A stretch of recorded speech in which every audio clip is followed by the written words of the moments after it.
What's wrong with you? Why can't you go and speak to that girl? Why can't you go and speak to a woman? Why do you always stutter with what you say? Why do you always stumble with what you want to say?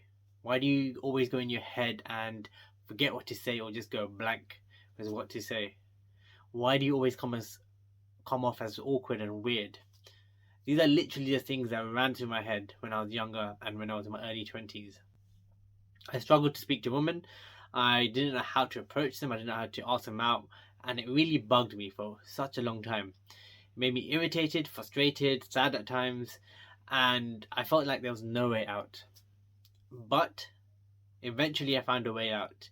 And I eventually learned how to really open up, speak more expressively, start to speak with more confidence, know what to say in the right times. And I started to verbally become more confident. I started to get vocally more confident, and it's been an onwards journey. But in this video, I'm going to talk to you about current blocks that you may have, more internal beliefs that are blocking you from actually speaking out and expressing yourself more.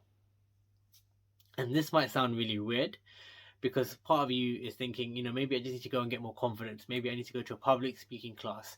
Maybe I need to go out and do some improv. And all these things are important. All these things really help. But at the same time, there are internal beliefs that are actually blocking you from really speaking out and being heard and being seen. And in this video, I'm going to talk to you about those blocks and how and what they are, and also how you can take steps to overcome them. So if you're interested, keep watching.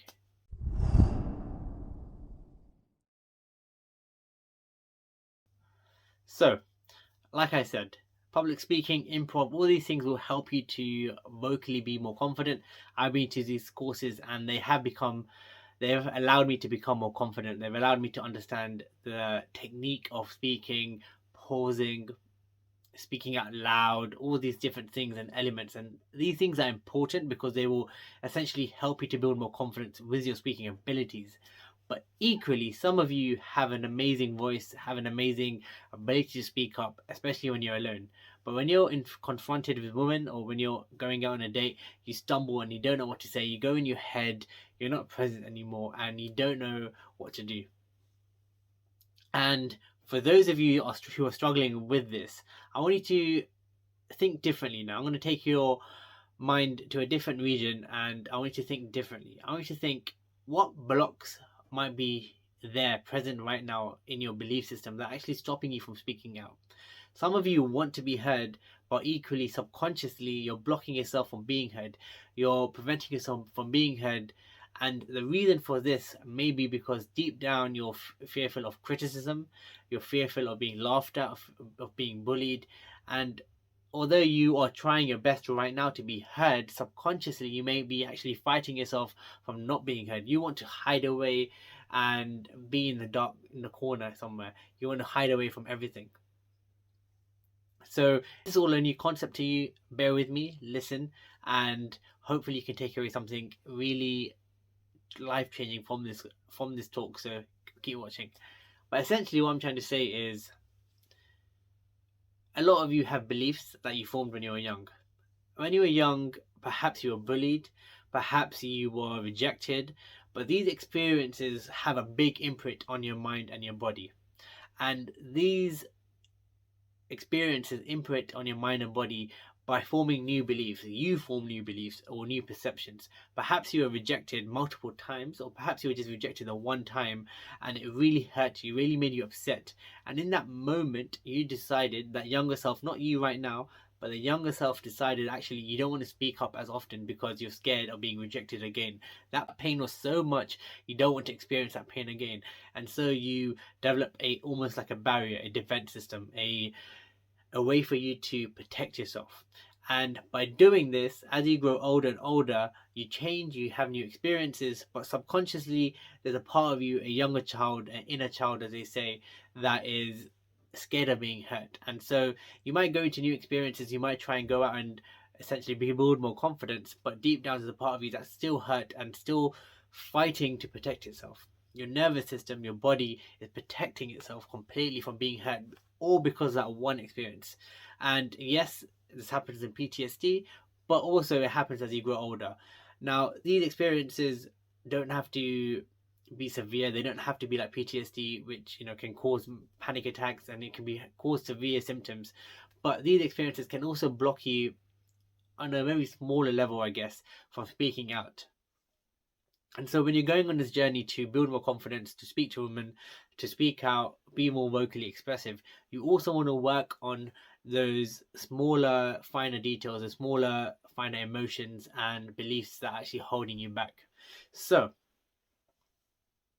I've been to this myself. I have, in the last maybe 5-6 years, really pushed myself to build my confidence, go and speak to women. Eventually, it led me to find my partner right now, and it's been an amazing journey. But still, it I had to go through these blocks. I had to go through these insecurities, these perceptions that I formed when I was younger, and I had to change them. These perceptions for me were formed when I was young, when I was maybe in year 5. I was probably 10, maybe even younger than that, actually, maybe younger than year 5. But I was rejected by a girl. I asked out, and yes, I was young, but at the same time, in that moment, there was loads of people around me. They were laughing at me. They thought, "Who is this guy to go and ask this girl out?" But that moment really imprinted on me. And I've done, coaching. I've done therapy. I've done all these things in the last 6, 7, maybe even now 10 years now. And that one experience really stands out. I've talked about it so often that it's easier now. It's really something that I laugh about. It's something that I can move past. But at the time when I was first talking about it, I was like, oh, why does this make me feel nervous?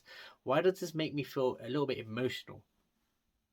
So it's really important to really peel back the layers now and start to explore your beliefs and your perceptions and all those young experiences that you may not even remember.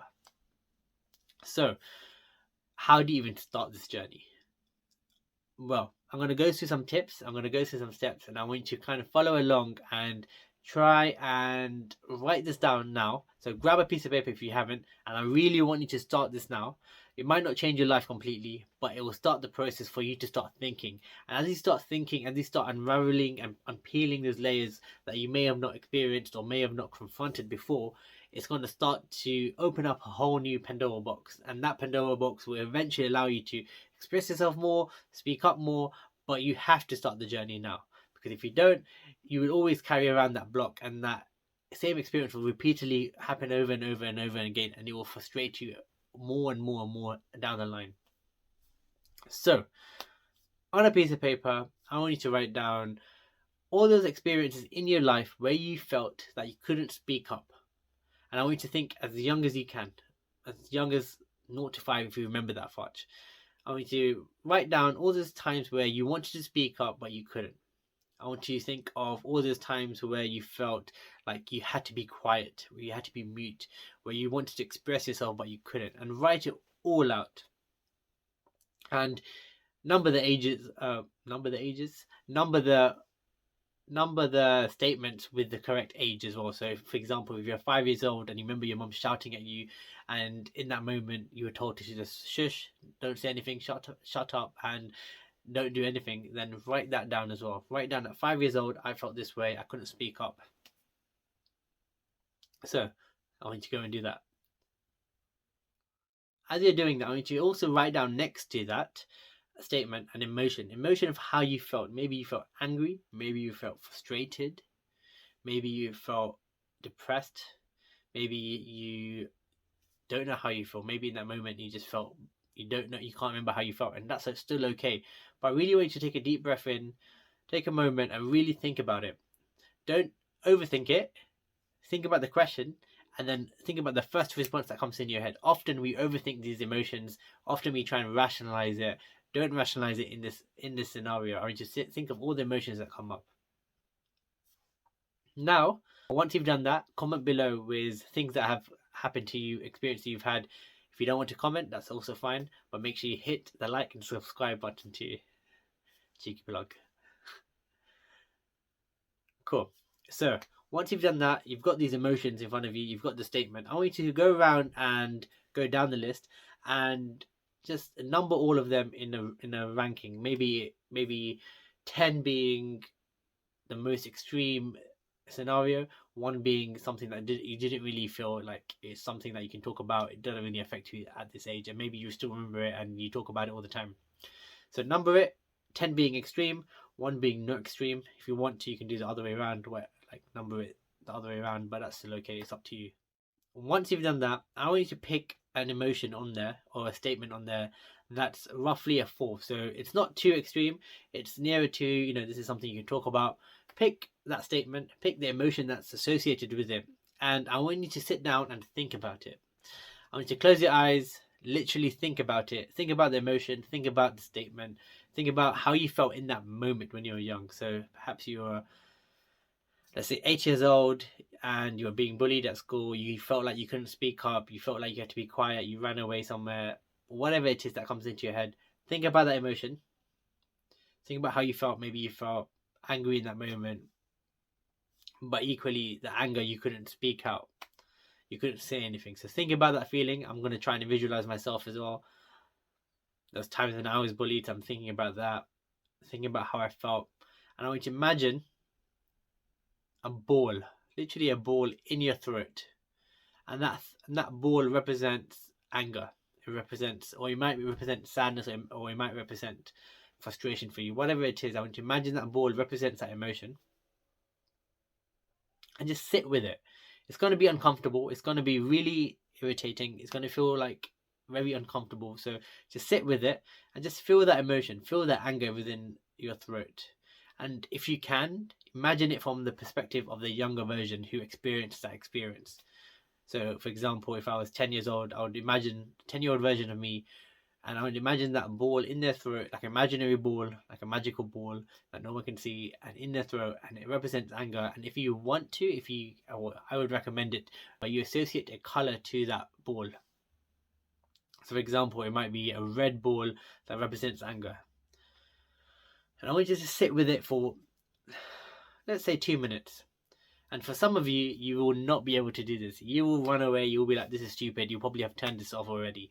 But those of you that want to really get uncomfortable, really go through this experience and see if it has any benefit for you, and I guarantee you it will down the line. It may not feel like it in the moment. It may not feel like it today. But I guarantee you, the more you do this, the more benefits you will reap, and the more you will be able to speak up, and the more you will be able to overcome these blocks that you're experiencing that you don't know how to overcome. So as you're sitting there and experiencing it, just see how it feels in your body. Notice parts of your body. Notice if you feel more tight in your body, more tense. Notice if you're breathing more shallow, and just notice all those things, how this one emotion is making you feel. And after about 2 minutes, I want you to start taking some deep breaths in and out. Breathing in and breathing out. And with each breath in and each breath out, I want you to imagine you're just blowing that ball out. So as you breathe in, I want you to imagine that it's turning into a magical smoke, and then you're blowing it out. And just keep doing it. Some of you now may not be able to blow it fully out. It may frustrate you even more, and that's okay. But that hopefully will show you how strong that emotion is. For others of you, you will be able to blow out that smoke, and just notice how you feel after you've blown it out. Notice how your body feels. Do you feel more relaxed? Do you feel more relieved? If you can't blow it out, don't panic, don't worry. There are ways to just start to get you relaxed. And the one way to do that is, I want you to imagine you're tensing your body, really tensing your eyes, tensing your face. Just tense it all. And as you let go, I want you to just imagine that ball kind of just slowly disappearing. You can either think into your body, or you can breathe it out as well. So up to you how you do it. But this is a short task. It's something that you may not want to experience. It may not be something you want to do. But equally, I want this exercise to show you that actually there are emotions within you, there are experiences within you that are actually stopping you from speaking out. It's stopping you from expressing yourself. It's stopping you from really becoming that person you want to be, the confident version of yourself.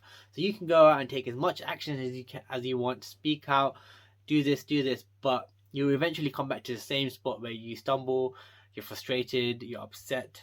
And if that's you, you need to realize that there are deeper emotions, deeper beliefs within you that are stopping you from expressing yourself. And it takes work, but we can get you there. We can get you to speak out and express yourself. If this video has interested you, let me know.